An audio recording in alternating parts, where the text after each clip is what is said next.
Hey,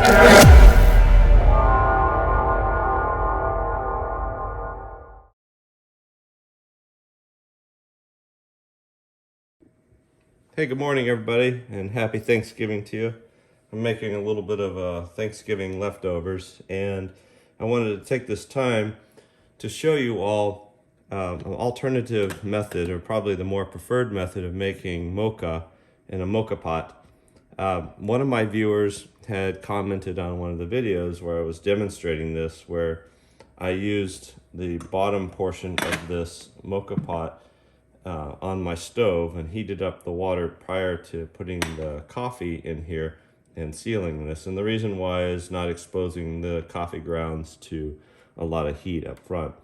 And he had suggested just to go ahead and put the coffee in there, the water in here, and then close this, and then just go ahead and hit it with heat, and then proceed with making mocha. So thought I'd demonstrate that here. The other thing was speaking about the amount of coffee. I had 14.5 grams in there. I went up to 15. It seems to fill the filter basket a little bit more. So a lot of good information, and I appreciate people who respond to these videos with their comments and any suggestions. As you all know, I'm using coffee that's in a dark container to keep it fresh. I even have barcodes for them to know what coffee was in there. And this is a dark roast coffee, like a French roast. And then I'm on an induction stove because I have a stainless steel moka pot. This will work. But if you're using an aluminum version, then you just need to use a regular stove. I'd recommend with these moka pots that you keep the flame size on a gas stove very small, not going outside of here.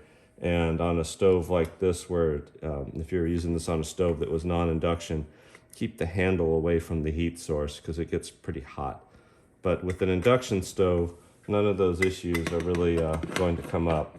So I demonstrate this, and today I'm going to use the runt of the litter here, which is my smallest induction hob, and I'm going to place it on here. So that'll be an interesting test here. So basically the amount of water to put in here, nothing's changed on that. You put water in here right below the valve so that you don't have water spurting out of there. And then go ahead and put your filter basket in place. And then the idea is to just put this in here loosely. Don't get it all over the place like I did. We're not really packing it. I'm just spreading it around here, making sure that it's not in the filter. Sorry, the grounds in the filter are not in my threads here. So I just want to be careful. I'm just gonna lightly move that across here so it's spread evenly. It's not causing any issues with any of the seals. So just brushing that off of there.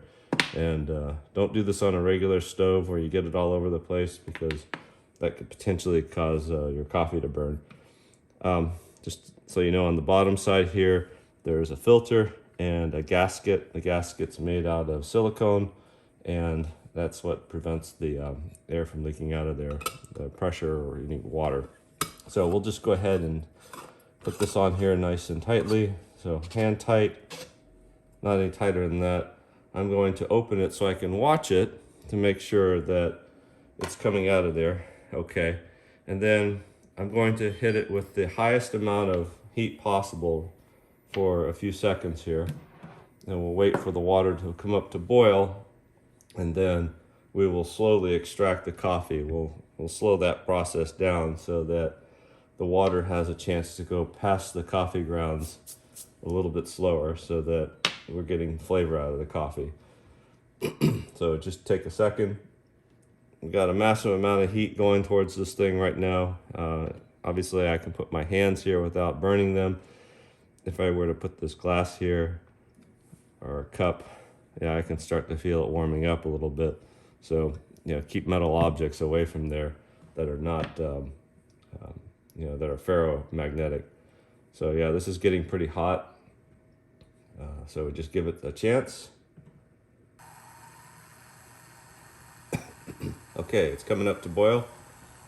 So here, what I'm going to do is lower the heat. so we don't extract too fast.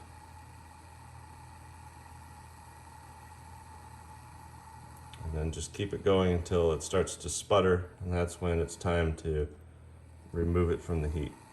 And over here is my stainless steel cup. I'll move that out of the way. We'll pour it in there.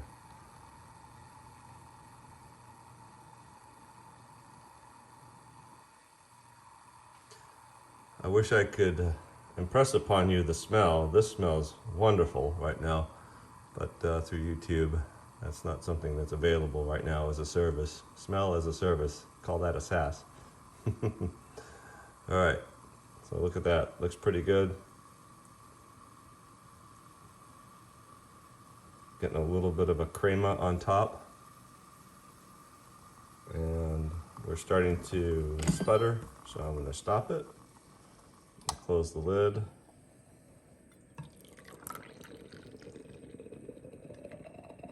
Pour that in there. A little bit of coming out of there, but we won't use that. So that's it. There's a wonderful cup of mocha or espresso, coffee. What do you think in the comments? Should this be called coffee or espresso? Thanks for watching.